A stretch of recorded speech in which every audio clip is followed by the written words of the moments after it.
Time zones. Since the Forex market is open 24 hours a day between Sunday night and Friday night, it's a great opportunity for traders to trade when it's most suitable for them.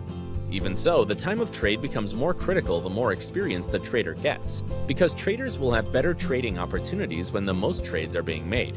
It's good to identify when the different markets are open for trading. In doing so, you will be able to uncover the busiest time of the trading day. You will notice that there are 3 sessions that intersect with one another when it comes to the hours of operation.